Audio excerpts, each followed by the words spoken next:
Oke, di video kedua ini, seperti yang saya janjikan, kita akan bahas soal input dan output. Hampir semua proses yang ada di dunia ini membutuhkan input atau masukan dan akan mengeluarkan output atau luaran. Sebagai contoh, proses pendidikan sarjana membutuhkan input yaitu calon mahasiswa, lalu menghasilkan output yaitu tentu saja lulusan. Output yang dihasilkan oleh proses sangat bergantung pada input. Bahkan, jika kita mempunyai sejumlah atau satu set output yang terelasi dengan sejumlah input, maka kita bisa menebak proses apa yang terjadi di dalamnya.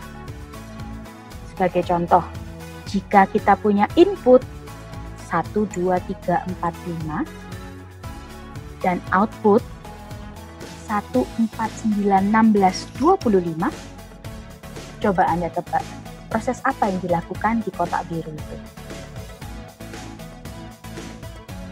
Ya betul, proses pangkat 2 atau bisa juga proses mengalihkan input dengan input sendiri.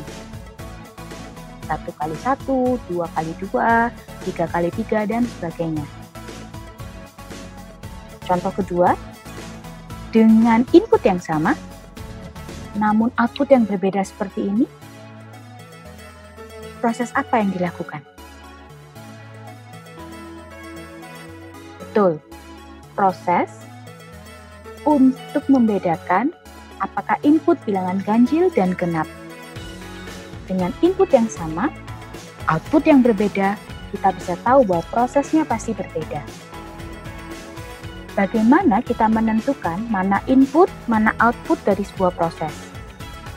Mari kita pakai contoh ini. James membutuhkan program yang akan mencetak 2 angka setelah angka yang dimasukkan oleh pengguna. Apa input dari kasus tersebut? Dalam kasus ini, input yang diinginkan adalah angka. Outputnya juga adalah angka. Hanya saja, nilai dari output adalah 2 angka setelah input. Sehingga dapat ditebak, proses lakukan penambahan 2 pada setiap input yang masuk. Kemudian dicetak sebagai output.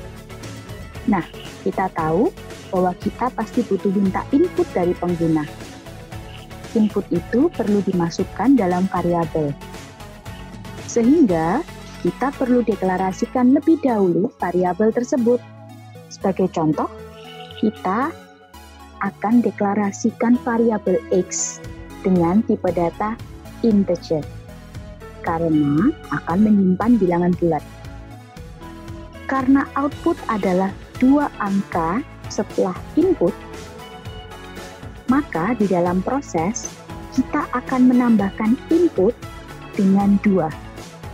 Lalu dimasukkan dalam sebuah variabel Y. Variabel Y juga perlu dideklarasikan dong. Setelah itu, variabel Y dicetak. Dan jadi deh algoritmanya. Mudah bukan? Setelah kita pelajari tentang variabel, data type, input, dan output, nanti di kelas kita akan latihan beberapa soal atau studi kasus agar kalian terbiasa menggunakannya. Oke, sampai ketemu di kelas.